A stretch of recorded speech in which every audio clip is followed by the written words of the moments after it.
Hi there, my name is Tyler Necton. I'm the interim assistant principal here at Epping Middle High School, and I'm sitting down with Krista Gulick, who is our curriculum, instruction, and assessment specialist. And we're going to talk a little bit about UDL and how we have used that here at Epping Middle High School. So, let's go. So thanks for sitting down with me, Krista. I appreciate it.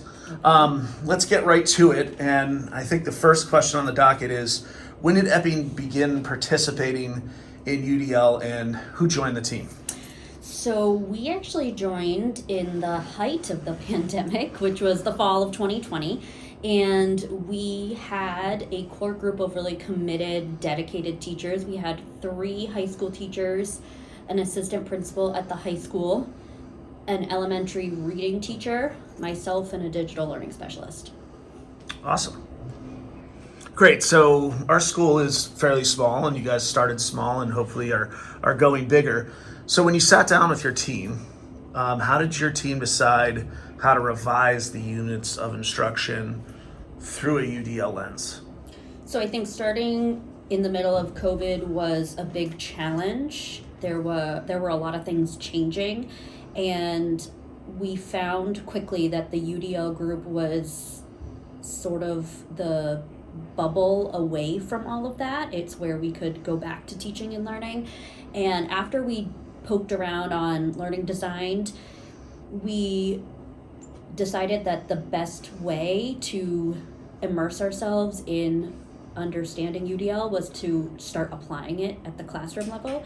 So I asked people to think about when in their teaching and learning they felt something was stale, and bring that up to the group as almost a case study. So we started presenting problems of practice and using the group as a sounding board to try to apply what we were learning about UDL to the work in the classroom. Would you say that was successful? Oh, yes. That generated a lot of discussion because we had diverse teachers and representatives from varying backgrounds. We were able to get some interesting ideas that I don't think people would have thought of otherwise. We had an elementary perspective and high school perspective, so that was helpful. And then we had a biology teacher and a history teacher, and so we just came at it from different angles.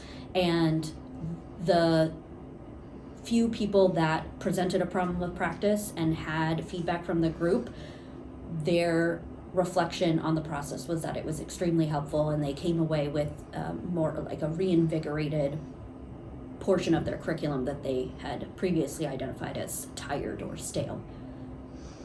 Okay, great. So we actually have a couple clips, and I was wondering if you could set those people up for us. Sure. So one of the clips is from our biology teacher. She's our 9th grade science teacher, Karen McCallion. She had identified a cell division unit as one that she just kind of dreaded doing every year, didn't think that it was super interesting, and noticed that her lack of engagement resulted in a lack of engagement from the students.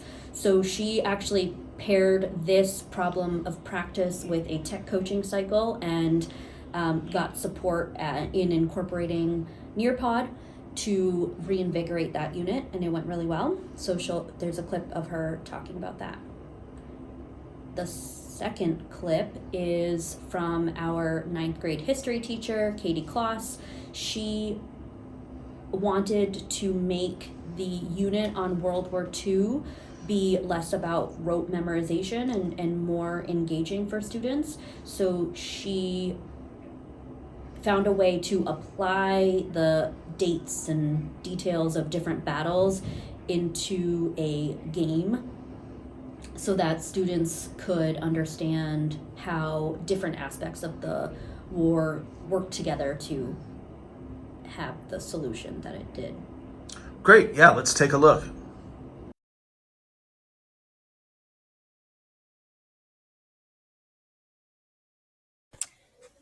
Hi, I just wanted to talk a little bit about what I did during my tech coaching cycle. I took a difficult content cell division in this case, and I made a Nearpod, which made the content much more accessible to the students. As you can see, you can embed Nearpods on your Google Classroom. You can have a meeting through it. Here I'm just showing I did give credit to all the people that helped me to make it. And a lot of this content was my own originally, and I just handed it to kids on papers, which really wasn't a great way to engage. I'm just kind of scrolling through quickly because you can see I've embedded videos, I've embedded slideshows. This is a slideshow right here where a little more fun display of mitosis and cytokinesis. I've added newspaper articles. I even have some hand-drawn assignments that I've made and I was able to upload. I have articles that I've included. These are two similar articles, but they are different reading levels, so I was able to differentiate. And the students are able to go through this both with me anonymously, so that gives a much higher engagement rate, upwards of 99 to 100%, when the kids aren't worried about raising their hand in class and being wrong. And they can also go home on the student-paced version and go through things by themselves. Here's a Google assignment that I was able to embed. So it's like one-stop shopping. Everything is in here as I just kind of scroll. This is another slideshow that I made and embedded. You can see there's little quizzes, questions, videos, and it really allows a multimedia look at a challenging topic. And so those who like to read or those who like to watch or those who like to interact, it's all here for them. And for me, it has given me great success with a very challenging topic. So I was very grateful to go through the cycle where I really feel that I have amped up my cell division education.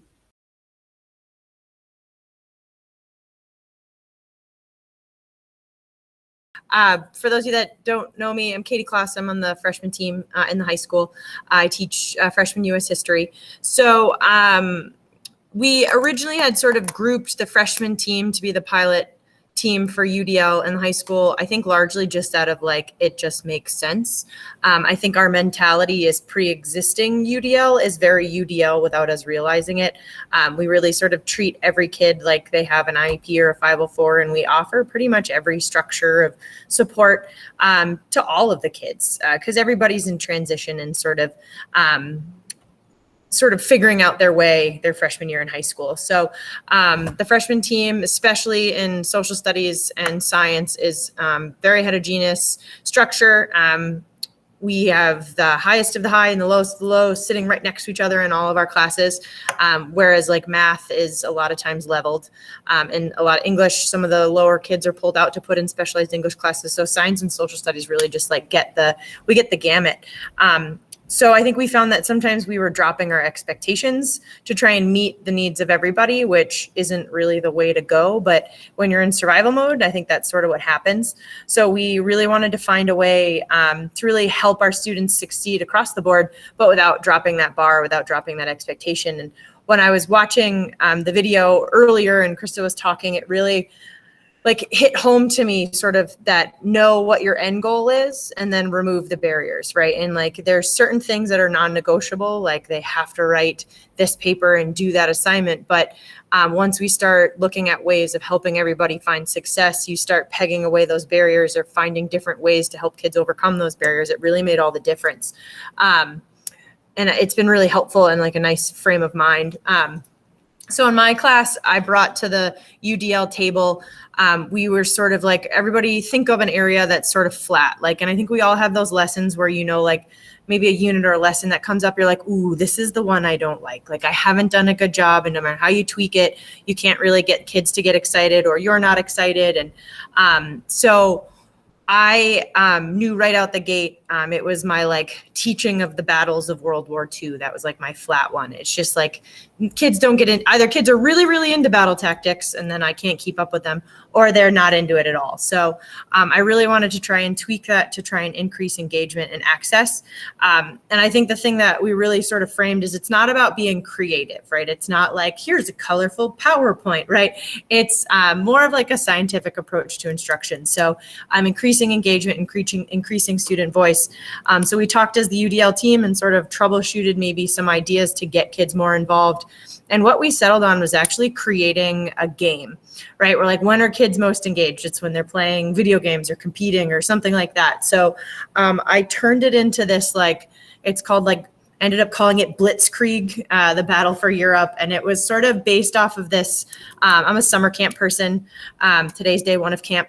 It's this choose your own adventure action castle game we play with the kids where they sit in a circle around the fire and you read them the storyline and they have to decide like go left or go right or go up or go down or take the knife or don't take the knife or whatever the storyline is. So I took that type of like choose your own adventure idea and then I applied it to the Allied invasion of Europe and the rollback of the Nazis. And then there was built-in challenges that the kids had to do at each phase to close out the different theaters. So they'd play the game, but then we'd like review the history and then they'd play the next game and review the history. And there was timers and theme music. And it really got the kids engaged with the lights on, excited, but also like accidentally learning about World War II as we went, which was really helpful. So, it got pretty heated at some times and there was a lot of yelling and jumping around. But at the end of the day, I felt like it got every kid involved, right? There was even our remote kids, for any of you who have synchronously taught, it's really hard to get those remote kids to like get involved. And like a couple times it was like one of the remote kids who doesn't talk a lot that like saved the day and everybody was like clapping on the screen like, thank you. So it was just great to have like an engaged and vibrant learning community. I don't think we were 100% socially distanced that day, so sorry in advance, but it was really fun. And I just think it was such a great opportunity to have a sounding board of people to tackle and to bring that together and then to see it work out was really nice. So I think it's one of those things where I think a lot of us largely in the high school, we're so used to teaching such mixed groups of kids. And I just kept thinking as I would like modify assignments or sort of change expectations or offer different supports, I thought I was like breaking the rules, right? But UDL has really sort of opened our eyes to like, no, we're not breaking the rules. We're finding a way to help our kids succeed.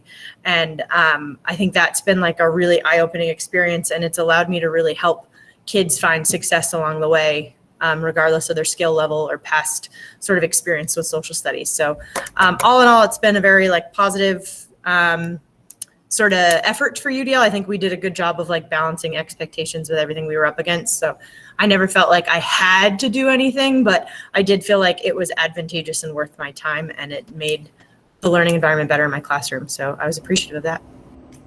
All right, so thank you for that. Now, coming back, what are the next steps for UDL and Epping? So one of the tasks of the team is to share their learning with the district as a whole. We did that at the end of last year and ended up tripling the number of participants on our UDL team, which is great. And so we continue to meet this year after school and during professional development days. We are about to embark on some instructional rounds, which is really exciting and is another example of that applicability in the classroom. We are going to continue to grow and hopefully encourage more people to participate in this. The goal of the superintendent is to have everyone trained in UDL over the course of the next several years. And so this group again this year will identify a way to share their learning out and hopefully encourage more people to participate. Great. Well, thank you very much. And I hope people find this useful. Thank you.